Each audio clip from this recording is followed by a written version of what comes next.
गोष्टीचं नाव काय? सत्य जे असतं ते कुठेही लपत नाही किंवा ते उघड होतं किंवा म्हणजे खऱ्याचा शेवटी काय असतो?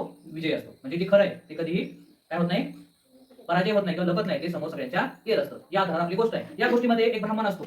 या गोष्टीमध्ये एक ब्राह्मण असतो.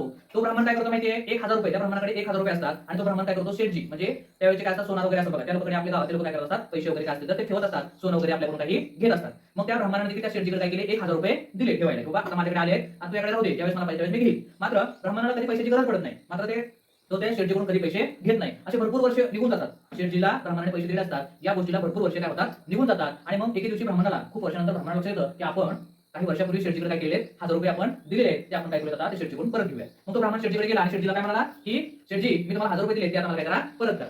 शेठजीच्या ही गोष्ट लक्षात होती. मात्र शेठजीला काय झालं? शेठजीला वाटलं की याच्याकडे लक्षात असेल आणि काय आपल्याला यानं आपल्याला पैसे दिले पुरावा काय आहे? म्हणजे शेठजीच्या मनात काय झालं? लालच निर्माण झाली. का? की शेठजीला पैसे द्यायचे नव्हते. म्हणजेच काय त्याच्या मनामध्ये लालच निर्माण झाली आणि तो शेठजी म्हटला, ब्राह्मणाला म्हटला की कधी पैसे दिले तुम्ही? केव्हा दिले? मला मला तुम्ही पैसे दिले नाही. असं तो शेठजीच्या ब्राह्मणाला म्हणतो. ब्राह्मण हातभर होतो. ब्राह्मणाला म्हणजे काय बोलावं? काय कळत नाही. कारण ब्राह्मणाने त्यावेळेस काही पैसे दिले असतात आणि काही म्हणजे पुरावा नसतो ब्राह्मणाकडे की त्याला पैसे दिले किंवा कुणासोबत तो गेलेला नसतो किंवा त्याच्याकडून काही लिहून माहिती घेतली नसती की मी तुम्हाला ₹1000 असं काही त्याच्याकडे पुरावा नसतो. मात्र ब्राह्मण मग त्रस्त होतो. त्याला काय करावं असं काही सुचत नाही. आणि मग पूर्वीच्या काळामध्ये बघा गावामध्ये राजा वगैरे असतो है ना. मग तो राजाकडे तो ब्राह्मण जातो आणि ही जी परिस्थिती आहे हकीकत घडलेली तो ब्राह्मण राजाला सांगतो. काय सांगतो? की राजाला सांगतो की मी शेठजीकडे ₹1000 काही वर्षापूर्वी दिले होते. मात्र शेठजी मला देतोय का पैसे? नाही. म्हणजे त्याच्या मनामध्ये काय लालच निर्माण झाली, तो मला पैसे द्यायला नाकारतोय. आणि मग राजा देखील चिंतेत पडला की बाबा काही तर पुरावा आहे, त्याच्याकडे काही पुरावा नाही. ब्राह्मणाकडे शेठजीला पैसे दिलेले एखादा काही पुरावा नाही. मग हे पैसे मिळवायचे कसे? राजाला देखील चिंता पडली की आता शेठजीकडे गेलो, शेठजी तेच म्हणेल की कधी दिले पैसे, काय दिले? मग काय करतो माहिती? यावेळेस राजा काय करतो? युक्ती म्हणजे काय करतो? आयडिया त्याला सुचते. तो काय करतो? त्या गावामध्ये गावामध्ये म्हणजे राज्यामध्ये त्याच्या राज्यामध्ये काय करतो? एक प्रभात फेरी म्हणजे फेरी काय करतो? आयोजन करतो. त्या फेरीमध्ये तो राजा काय करतो बघा, ऐका, ब्राह्मणाला आपल्या म्हणजे आपल्या त्या ह्याच्यामध्ये कशामध्ये आपला जो रथ असतो त्या रथामध्ये सोबत बाजूला त्या ब्राह्मणाला बसवतो आणि त्या राज्यातून ती गाडी काय होते? ब्राह्मणाचा राजाचा रथ त्या राज्यातून फिरतो आणि त्यानंतर तो त्या शेठजीच्या दारातून म्हणजे दुकानातून दारातून तो रथ काय होतो? गावामध्ये पुढे जातो. हे कोण बघतो? मग शेठजी बघतो. काय बघतो? की तो जो ब्राह्मण आहे तो ब्राह्मण राजाबरोबर काय केलेला आहे त्यानं?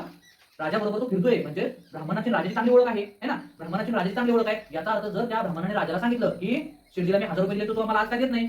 मग शेठजीला वाटलं जर असं जर झालं तर मला काय करतील? राजा मला काय करेल? माझ्या चुकीला काय करेल? दंड है ना, काही शिक्षा मला काय करेल? राजा देईल. या भीतीनं काय झालं? तो शेठजी सकाळी दुसऱ्या दिवशी सकाळी ब्राह्मणाच्या घरी आला आणि म्हटला, ब्राह्मण बुवा हे जरा तुमचे ₹1000. तुम्ही दिली पैशानो? शेठजी दिले. का दिले असतील बरं?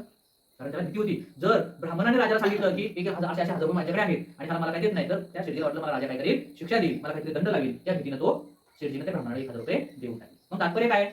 ज्यावेळेस काही पुराव्याअभावी जर आपल्याला काही सत्य जगासमोर आणता येत नसेल तर त्याला काय करावं लागतं? काही युक्ती, काही आयडिया, काही दुसऱ्या मार्गाने काय करावं लागतं? आपल्याला ते समोर आणण्याचा प्रयत्न केला.